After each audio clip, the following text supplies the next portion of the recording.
The following audio-video extravaganza discusses the creepypastas Abandoned by Disney, Room Zero, A Few Suggestions, Corruptus, and Lost Episodes. These stories can be found on Slimebeast's website, links in the description. Abandoned by Disney kicked off a 4-part creepypasta about the evil deeds carried out by the Disney Corporation. Each one has a different perspective and take on this grimy evil Disney.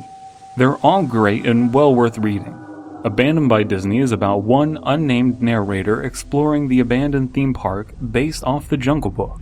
Of course, this story ends with our narrator breaking a lock on a door that contains some sort of undead supernatural Mickey Mouse monster. The point is, this story got popular, and when something gets popular, scumbags will try and make a quick buck. Yes, we're going there, it's important to the artistic point I'm about to make. Creepypasta narrators started reading the story and making money off of it with YouTube ads and Patreon donations. That's when the author started confronting these people about their content stealing. Agreements and arrangements were made with all parties happy, for a split second. Then the situation was broken off by the narrator camp. Then another arrangement was made and broken. There was fake cordialness, fake internet lawyers, law schools for cats, inflated egos, people offering payments and exposure rather than money. The whole thing was fucking hilarious, but this caused a problem far outside of the headache for all involved. If a creepypasta is built on realism, doesn't all of this attention behind the scenes politicking kill the immersion? Well, many things kill immersion. Creepypasta is fragile, as I've mentioned before. So, what do? Slimebeast is clever, and gave the Abandoned by Disney series the send-off that it deserved, with Corruptus. While context can be taken away once given, it can be further recontextualized, as the author does with this passage. It seems like a lot of sites remove the information, either upon direct request from Disney, or their own fears of reprisal. I know a really popular YouTuber who pulled readings of my posts from his channel. The rumor was that someone threatened to sue him. Some supposed author of the story. Bullshit. I know firsthand that he took it down in a bout of pants-shitting fear when he realized Disney's connection with his partner company. Not only does this recontextualize this drama as part of the soap opera that is Abandoned by Disney, it takes a jab at the asshole capitalizing off content meant to be free. But there was another nagging problem Slimebeast faced in creating realism. The Disney nerds like my asshole of a friend David.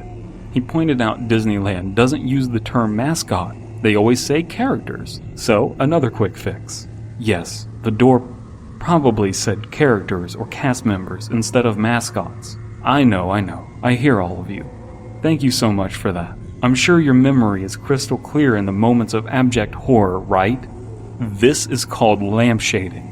Lampshading is the writer's trick of dealing with any element of a story that threatens the audience's willing suspension of disbelief, whether a very implausible plot development or a particularly blatant use of a trope, by calling attention to it and simply moving on. Slimebeast doesn't just playfully lampshade things. Sometimes he's more ambitious than that.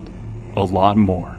Creepypasta has developed a culture of tropes, a big one being lost episodes. Typically, lost episodes involve some sort of hyper-realistic style of animation in an episode which is either witnessed by production crew of the show or an individual somehow who comes across it, through whatever means. In recent times, however, these pastas have been considered somewhat cliché and have fallen out of fashion on sites like /X. So the context of these stories floating out there hurts the perception of creepypasta to its true connoisseurs. But it can be fixed. And it was. Sid did it.